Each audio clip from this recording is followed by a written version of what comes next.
Hi everybody, welcome to the 90-day challenge. My name is Amber. I'm here to show you a basic foam rolling routine that you can do before any workout. So before you meet with your trainer, before you exercise on your own or come in for a GT session or a group exercise class. And what this does is allows us to prepare our body for movement. So we're working kind of to give ourselves a deep tissue massage, essentially, breaking up the fascia that might be bound over time.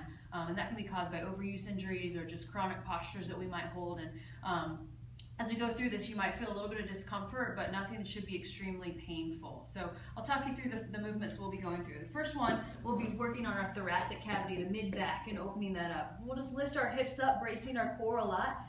We can roll up and down from about the base of our shoulder blades towards the top of our shoulders, not maybe our neck today. We'll avoid our lower back, but just kind of focus on that mid-back area. And we can drop our hips down onto the ground and work on just opening up, extending through the mid-back rather than the lower back, the thoracic region. That's called thoracic extension.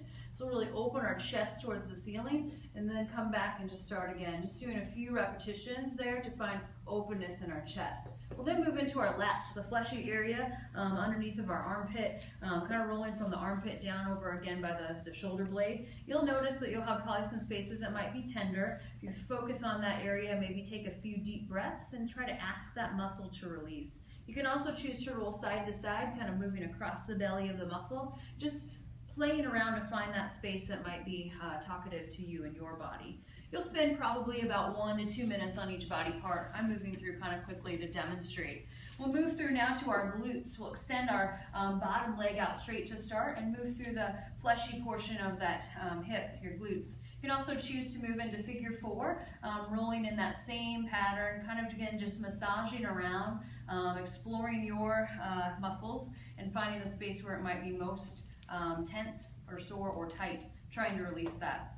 Finally, on the side of the leg, we'll move into the IT band. We'll take the back leg forward, bracing again our core, and roll down our leg towards our knee, avoiding the bony portion of our hip and our knee. So the IT band is often very tight for people who run, folks who might have any issues with their hips or their knees, focus on the IT band. Last two, we move into our hip flexor, the area that gets tight when we sit too often, which probably most of us might be experiencing. The hip flexor there is just the space between our hip and our thigh bone. We can choose to roll side to side, we can choose to roll forward and back, whatever feels best for you. And then we can also move down our quadriceps, so from the hip to the knee, that fleshy area, experimenting with turning our toe out or in, just to find different areas to roll. And then the last place we'll roll today will be our calf. So we'll extend one leg up on the roller, and we can choose just to roll side to side. We can roll a little bit farther down, moving into the thicker part of the calf. If that's okay and we want more intensity, we'll take the opposite leg and place it on top of that leg, and then maybe lift our hips up to provide more pressure into the muscle. So obviously then we move on to the opposite side of the body and go through that same sequence. We hope that you'll pick this up and see if it makes you feel better. We're excited to share the rest of our tips as we go through the 90-day challenge. Thanks.